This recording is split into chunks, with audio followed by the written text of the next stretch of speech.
Afternoon everybody, and welcome to my latest video. By the way, I wasn't feeling too well last week. I had a bit of a cold. In fact, I was in bed for a few days. So if I've got a bit of a snuffly nose and a bit of a croaky voice, then I can only apologise. It is just a cold, not one of those viruses that you may have read about in the paper or seen on the news. Now, it is... What is it? What is the subject of today's video? Now, before I get on to the subject of today's video, I've been watching a lot of other people's videos on YouTube, and I've noticed that they do a few things which I haven't been doing, so I need to correct that. Now, the first thing I want to say is, if you like my videos, then please subscribe. There's a button down below. And if you want to give me a thumbs up because you like my videos, then please do so. Apparently, if you subscribe and you share my videos and you give me a thumbs up and you watch my videos to the end, then according to YouTube algorithms, funnily enough, there's a boy at my school called Algorithm, but whatever happened to him, who knows, if and when. According to the YouTube algorithms, if you do those kind of things, then my videos go up the scale. You know what happens when they go up the scale? Yes, I get to a point where I start to make some money. So you guys can make me rich simply by watching my videos. So isn't that a great thing? So what are we talking about today? We're talking about new bike time. Now, is it new bike time? It's always new bike time. Anyone knows anything about cycling? N+1. N is the number of bicycles that you have at the moment, and +1 means that you need another one. Now, if you've watched some of my previous videos, links to my videos up there, links to my videos up there. By the way, and I've learnt a lot from watching YouTube over the last couple of weeks, I've created a few playlists and I've grouped my various videos together. So if you want to watch all of my movie reviews, should you want to do such a thing, you can find a movie review playlist. If you want to watch any of my reviews of cycling kit, then there's a playlist about that.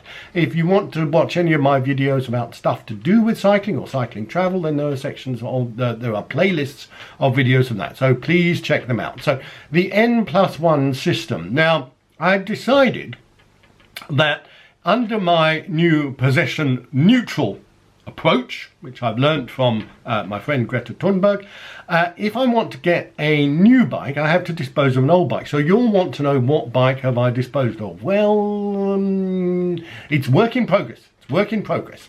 I know I shouldn't have ordered the new bike before the old bike was disposed of, but then if I'd done that, what would I ride until the new bike came along? So I think you'll forgive me for doing that. So what have I gone for? You're gonna have to wait.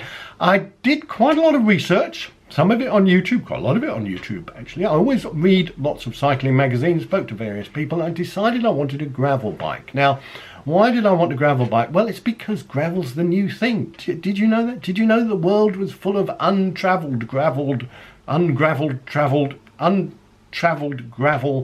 roads?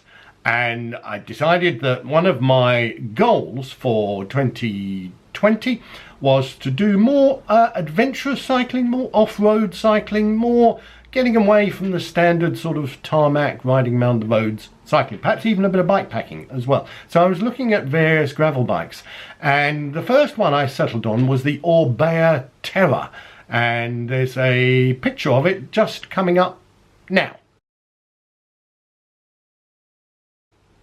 Now that's the Orbea Terra, and I really like that bike. It's lightweight, it's carbon, but it has clearance for wider wheels, and I thought, yep, that's the bike for me.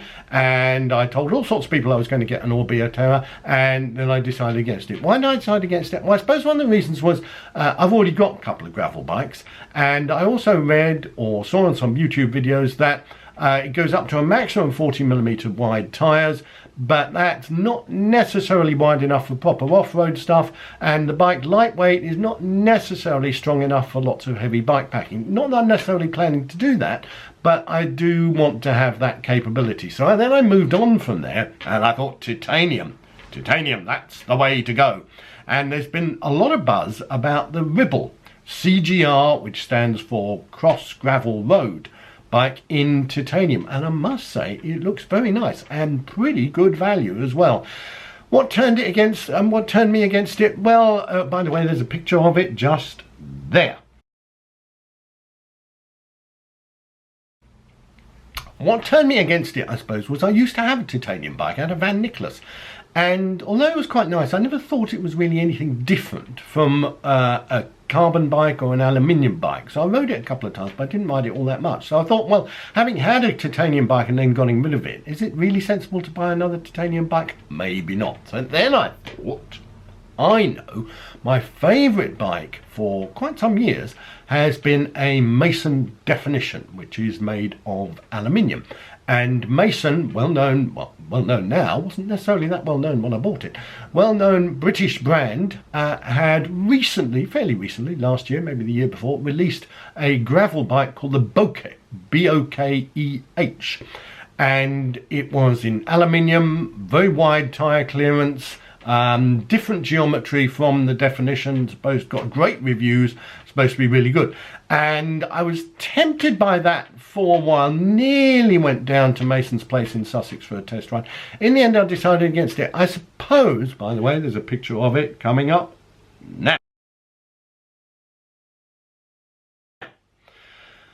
I suppose the reason I decided against it is it's made of aluminium, and I do have a Mason aluminium bike, which is the Definition. I really like it very much. And I also thought that the Bokeh was a bit more pricier than some of its competitors. So I decided against it. Some of the others that I sort of considered, looked at, a specialised Diverge. Did I really want a specialised bike? No, I didn't. The Cannondale Topstone, which looked quite interesting with some serious suspension on the back wheel. Quite interested in that. The GT Grade gets some very good reviews. The Cervelo Aspero, a little bit out of my price range. And various others that I looked at, again, on YouTube or on RoadCC or Bike Radar or other review sites. In the end, though, I plumped for, well, you're going to have to wait just a little bit to find out. So be patient, don't go away. Well, here I am. I'm in the car about to set off to collect the new bike. Now, I see people on YouTube filming themselves while they're driving, and I think that's, I don't think that's very safe. So I am driving, as you can see, there's my hand on the steering wheel, and I'm paying close attention to the road out front, and you can hear the engine noise in the background. Anyway, I'm off to get the new bike. Come back to you in a minute. Don't go away. You might say, by the way, as my friend Simon says, well, why don't you get public transport? Why don't you get on the train, go up to the place, pick up the bike, put it on the train, take it back? I said, are you mad, Simon? Are you mad? I don't get public transport. I do sometimes get public transport. I know it's not very green, but well, it's not green at all, actually. My friend Greta Thunberg wouldn't be happy with me, but the fact is I'm going in the car. It's also not a very nice day. It's drizzling a bit. Car's not moving now. I've parked up, and I'm going to be heading on my way again. So don't go away. I should have got a bloody train.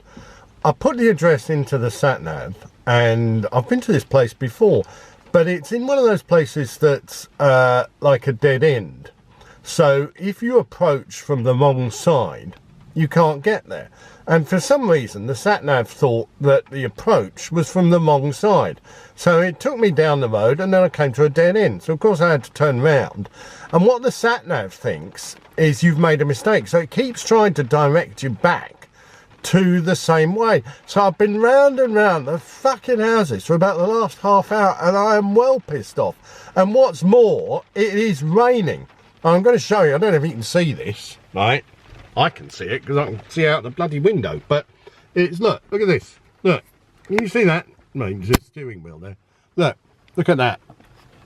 It's raining, and this is North London in the rain, and that's my window, and that is, can you see up there? Don't know if you can see up there. I'm going to have to hone in. I can get a bit closer, because it's going to say you have to pay to park. Now, the last time I was here, I had to register to park, so I had to register my car number plate, And then I had to put in my credit card details and the expiry date and the amount of time I wanted to. So I had to put in like about 50 bloody numbers into my phone. And of course what happens is, you know, being of a certain vintage, you make a mistake, don't you? So I make a mistake keying it in. So then of course you've got to start again. And that it took me fucking hours to put in the number to the amount of time I wanted to park, and now I'm going to have to do it again. I think I've registered my car, but if it doesn't work, I'm going to be stuffed. Now, the other thing I wanted to say was, what did I want to say? Yeah, if you have a look up there, I'll put a link to another video I made, which was called Gravel Bike Morphing, which is where I took a bike that I already had and decided to turn it into a gravel bike. Gravel bike. So you're going to say, well, you've already got a gravel bike, Julian. Well, it's not a proper gravel bike, is it? It's a bastardized, can I say that? It's a morphed bike that's been turned into a gravel bike. It's not a real gravel bike. So what I'm buying, sorry this is going on a bit, what I'm buying is a proper gravel bike. So it's pouring with rain. I'm going to have to spend half an hour putting in my details in the phone to park, and then I'm going to have to go in and hopefully my bike is going to be ready. So don't go away. Well, that's where I've picked up the bike from, and the bike is now in the boot of the car. It is absolutely, somebody running there. It is bucketing down outside. I was nearly going to say it was pissing down, but I managed to stop. Oh, damn, I didn't stop myself in time. Anyway, that's where I've picked up the bike from. Picked up a very nice guy called Seb, put on the saddle for me, put on the pedals. So I'm not going to show you the bike now because it is pouring with rain. As you can see, it's absolutely horrible outside, and I'm feeling a little bit peckish. Just gonna, a lot of cars going past, so going to just turn the camera around there, and I'm going to head back home now. And I can't really looking at the screen there when I should have been looking at the lens. Can't really take any film of the bike because the weather is so horrible, so you're going to have to wait a little bit longer to find out what it is. So anyway, please be patient. Right, you've probably had enough of me going on about this now. The bike I've gone for is a Fairlight Secan, and that's S-E-C-A-N, which I believe is Old English or Old Anglo-Saxon for a seeker.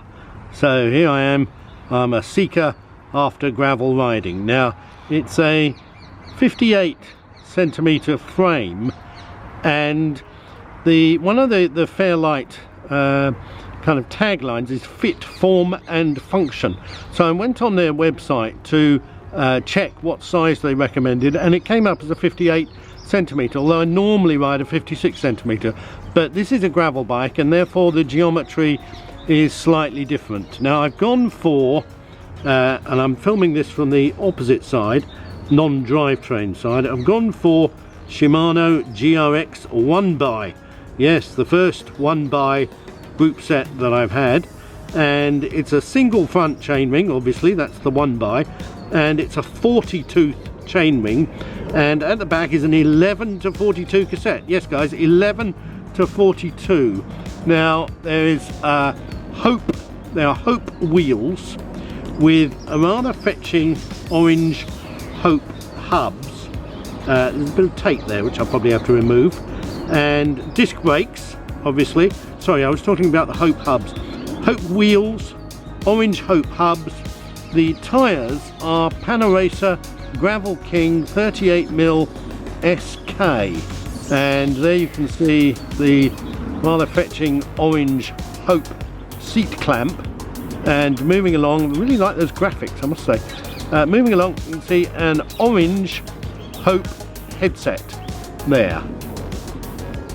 Look at that hub, is that not beautiful? Beautiful hub.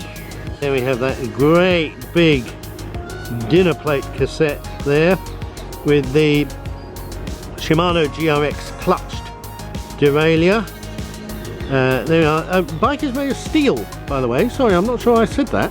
And I believe it's Reynolds steel. Not 100% certain.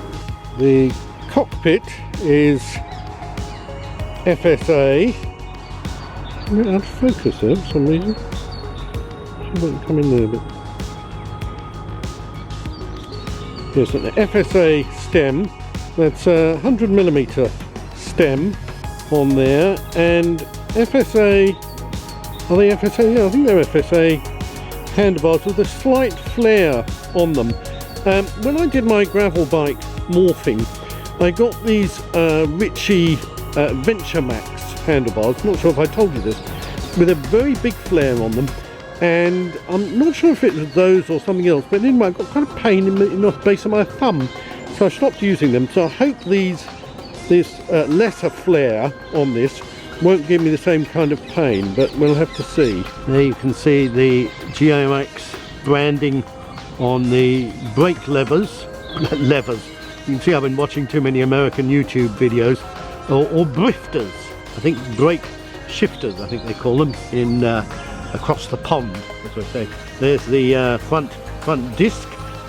The pedals are Shimano SPD XTR, quite posh pedals. And I've gone for a Brooks Cambium saddle, and there's a link to another video which I'll put up of unboxing of this saddle. So I've not tried it yet, so it'll be interesting to see what that's like. Carbon fork there, steel frame carbon fork, and as you can see, very wide tyre clearance. These are, as I say, 38mm tyres. There's room for, I should think, at least 47, 48mm tyres, and you can also run 650B wheels and then get even wider tyres. There's the F Fairlight there on the head tube. Very attractive bike. There are mounts for mudguards, or fenders as the Americans call them. I've been watching too many American YouTube videos. And there are rack mounts, or mounts for a rack there, that you can see. Also bottle cage mounts on the down tube and on the seat tube, and a third set underneath the down tube there, as you can see. Now when I just picked up the bike now, Seb at Fairlight told me they've produced a brass top cap which is available, although currently out of stock, and he did show me one. They didn't have one spare one for sale, but it certainly looked very nice. Hope it won't clash with the orange, but I shall be ordering that. So I think you'll agree that this is one very fine looking bike. Now of course nobody buys a bike because it looks nice. Well, obviously I do, but normal people don't buy a bike because it looks nice. They buy a bike because it rides nicely. Well, we shall be finding out fairly soon if it rides nicely and if it truly is a gravel bike. Now my mate Kevin in the old Portland Cycling Club, very good cycling club if you're looking for a cycling club in South London, says to me that he used to be into mountain biking, and he's ridden every trail between here and Reading. There are no gravel tracks, so he thinks I'm a bit silly buying a gravel bike. But anyway, I intend to find some. I mean, of course, here in Kent, what is called off-road riding or gravel riding or farm track riding is what we in Kent call riding on the roads, because the roads are so shit and covered in filth and potholes. So I'm hoping that this bike is going to be the perfect Kent bike. We shall see, and I shall be making some more video when I've taken it out for a spin. So I hope you've enjoyed this video. I'm sorry it's gone on for so long, but I hope you'll agree that the Fairlight Secan bicycle is worth the time and effort. Thanks for watching. See you next time.